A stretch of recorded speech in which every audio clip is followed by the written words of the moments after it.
Ladies and gentlemen, boys and girls, the countdown for a new FIFA begins. FIFA 20 was filled with broken controllers and monitors, and I think it's at the point now where we just want a new FIFA to come out. I know personally, I quit Ultimate Team all the way back in April, and that's largely due to the players on this list today. Some of the most hated FIFA 20 players in FIFA 21. And spoiler alert, it's not looking good. A lot of them had really good seasons in real life, and they're probably going to get an upgrade. All we can hope for now really is just FIFA gameplay to drastically improve, because I do not want to have another FIFA just facing Vardy, Kent, and Adama up top. It's just not going to be fun. If you want to see more FIFA 21 predictions from myself, feel free to like and subscribe to the channel. But without further ado, let's get into what you guys came here for, the most hated FIFA 20 players in FIFA 21. Starting off our list today with the most hated FIFA 20 players in FIFA 21, we have the beast himself, Adama Traore. Now, of course, we all know how much we hate Adama with him running down the right wing in FIFA 20 with his headliner card, his team of the season card. He's also got a Halloween card, I think, all with 99 pace. However, we never really got to see Adama's normal gold card be used in FIFA 20 simply because he did start off as a silver. He got a +3 in the winter upgrades,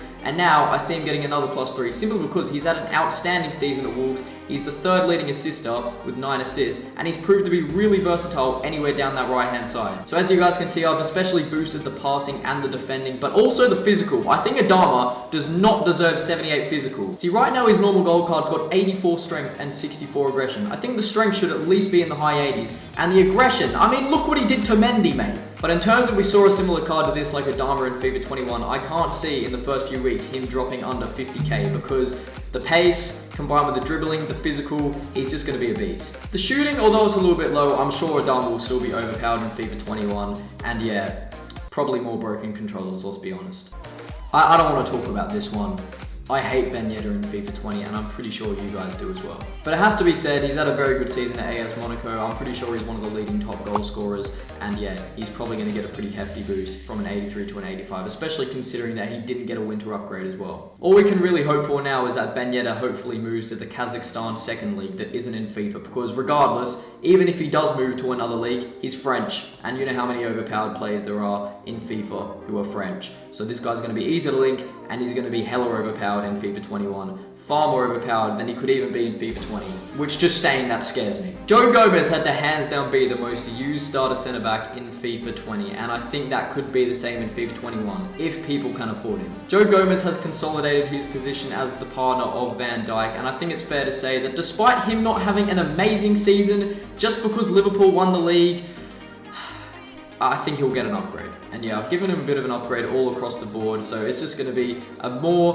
overpowered, stronger Joe Gomez card in FIFA 21. The king himself, Moussa Sissoko, what a man he was at the start of FIFA 20. I have to say, I used this guy in my starter team, and he was hands down one of the most reliable CDNs I've ever used in FIFA. I do, however, see him getting just a slight downgrade for FIFA 21. A lot of this is due because Tottenham hasn't really had the strongest season overall. I don't think Moussa Sissoko has had the strongest season overall either, but I'm not giving him a massive downgrade. If you look at the stats, I've pretty much only given him a little bit of a drop in his pace, a little bit of a drop on his defending and passing, but I've also given him a little bit of an upgrade on his dribbling because his dribble completion rate, his bad touches and stuff, I've been looking at the statistics, he's actually done better this season than last season. And also, I know Mr. Sissoko plays sometimes down the right wing, so he is pretty capable on the ball as well. But yeah, overall, fairly similar card. I see him getting to FIFA 20, maybe just a slight downgrade. With Joe Gomez, Eder Militao had to be one of the most overused centre-backs in FIFA 20. The young 22-year-old, similar to Joe Gomez, has got bucket loads of potential, although I don't really see him getting an upgrade for FIFA 21 simply because he only had 7 starts in the league this season. When he did play, according to the stats, he was fairly decent, although given that he didn't play that much, he may have had an injury as well. I don't see him getting an upgrade. I'm pretty much just leaving Eder Militao exactly the same as he was in FIFA 20. And be in mind, if he does stay the same as he was in FIFA 20, this card is going to be very overpowered for your starter teams. And yeah, probably really frustrating to play against as well.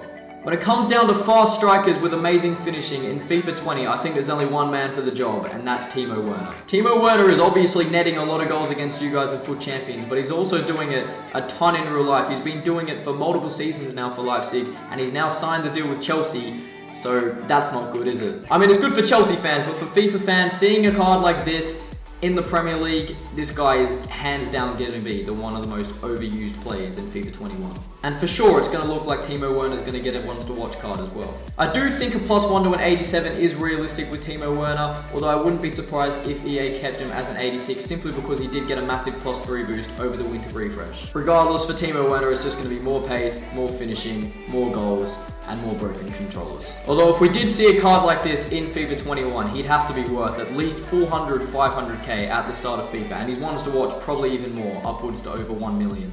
So as I was saying, Eder Militao and Joe Gomez were the most overused starter centre-backs in FIFA 20. Well, when you pass that starter centre-back stage, you reach the Raphael Varane stage, and it's not fun. Of course, Raphael Varane's very tall, very quick, and very good at defending, and we're just going to see more boosts on that in FIFA 21, 100%. Unlike last season in the La Liga, there was a massive contention for the title this season in the La Liga between Barcelona and Real Madrid, and let me tell you, Varane has played a massive role in the Real Madrid defense. So in that case, I see Varane going from an 85 to an 87 in FIFA 21, and I see his pace getting an even bigger boost. Why? Well, let's be realistic. If you've seen Varane run in real life, you will know that he is one of the quickest players in football. He's just insanely fast. I'm just trying to be as realistic as possible, although I just hope that he doesn't get more boosts on his pace, because 83 pace is definitely enough. I was talking about Real Madrid's defense with Raphael Varane. Well, Ferland Mendy has definitely consolidated his position over Marcelo this season, I guess. As he's starting to age, Ferland Mendy's kind of that youth player coming through for Real Madrid, and he's also done a great job this season, I believe, for Real Madrid in that left-back position. Mendy's 80 rated left-back card has just been amazing for anybody who's played FIFA this year.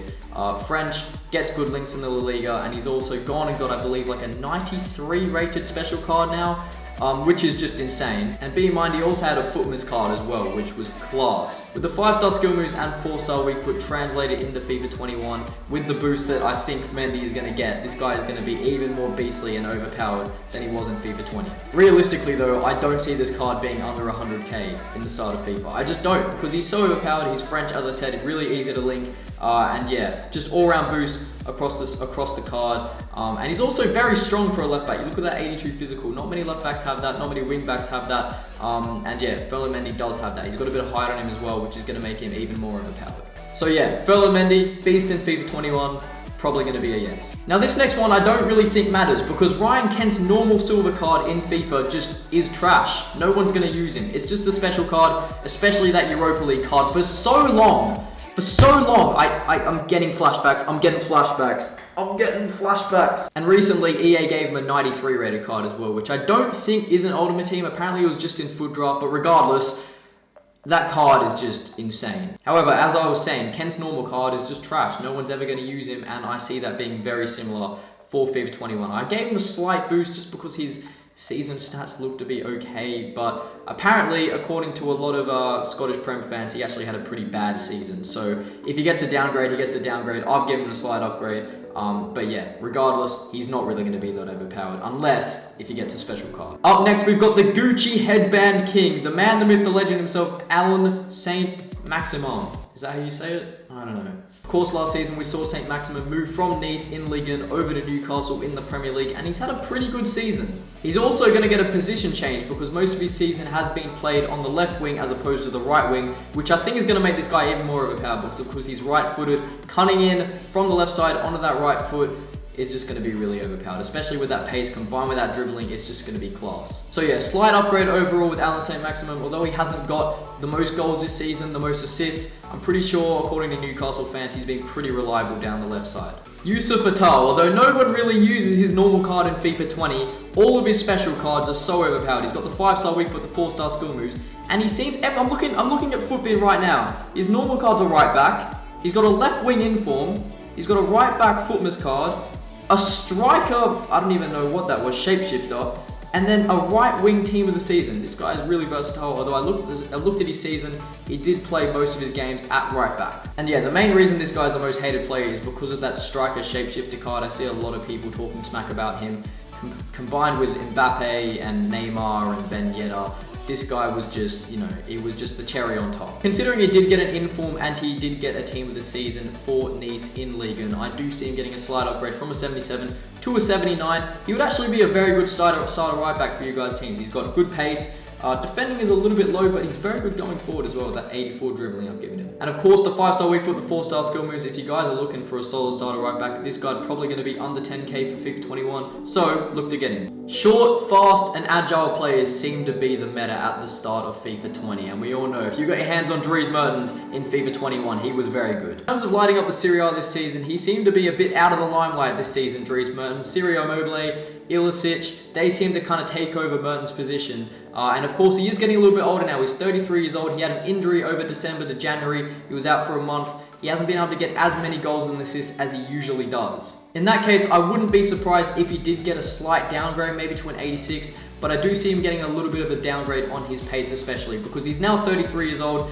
To have 88 pace at that age, I mean, I don't know. Maybe he's still very quick. I'm not sure. But also with that injury that he did have between December and January, maybe that slowed him down a little bit. Regardless, still a great player, and he's still probably going to be amazing in FIFA 21 just because the dribbling is amazing. I've actually given his dribbling a little bit of a boost because looking at the stats, his dribbling is actually better this season than it was last season. So 91 dribbling on Dries Mertens combined with even somewhat decent pace is going to be very solid.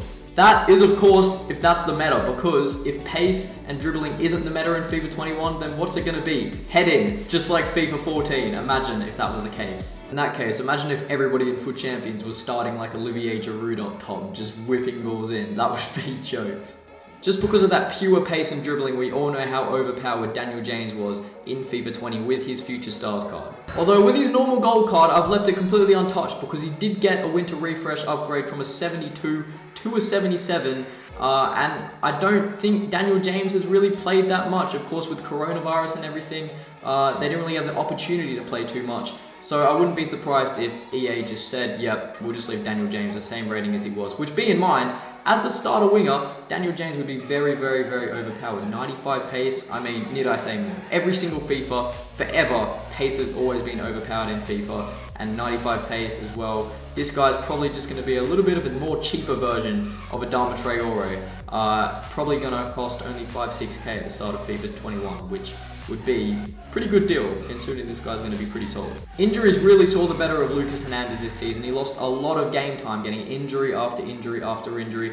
Nicolas Soule and Mats Hummels are kind of the main centre-backs for Bayern, I believe. But Lucas Hernandez, when he has played, has been pretty solid, I believe, for Bayern. So I wouldn't be surprised if EA just kept him the same rating. Maybe he got a slight downgrade. But also, bear in mind, Lucas Hernandez is very young as well. So I wouldn't see him getting like a huge downgrade like EA usually give the older players. I've just fine-tuned his card a little bit. I've given his passing a massive boost because he's actually very good with the ball with his feet. I looked at his passing stats. When he does play, it's phenomenal. I mean, compared to other centre-backs, this guy's pass completion rate, key passes per game, long balls per game is very good. Although his defending, pace and physical, I've just given a slight downgrade. Regardless, considering that Hernandez is pretty fast, he's good with the ball at his feet, and he's got decent defending, I think he's still going to be a very overpowered starter centre-back.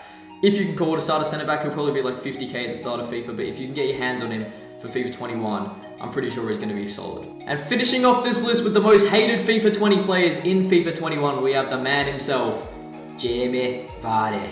Now you guys are probably thinking, Pat, why haven't you included the likes of Neymar and Mbappe on the most hated FIFA 20 players list in FIFA 21? Well, they've always been overpowered in FIFA, let's be real, and I don't see that changing for a very long time. And a lot of that is simply just due to them being higher rated. I guess you could call Messi hated in FIFA 20 as well, simply because he's high rated and he's just good. Neymar and Mbappe, they're high rated, they're quick, they've got good skills, and they're always going to be overpowered in FIFA, let's be real. A lot of these players on this list are more the underrated kind of. So yeah, with Jamie Vardy, what a season this guy has had. He's been amazing for Leicester up top, the top goal scorer in the Premier League as of me saying this. It may change by the end of the season, but right now, he is the top goal scorer for Leicester, and Leicester a third.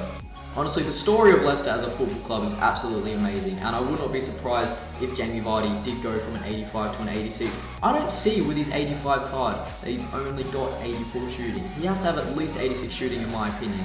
His shooting is just amazing. If he's getting 19 goals and he's the top goal scorer this season in the Premier League, you'd have to think that he'd have more than 84 shooting.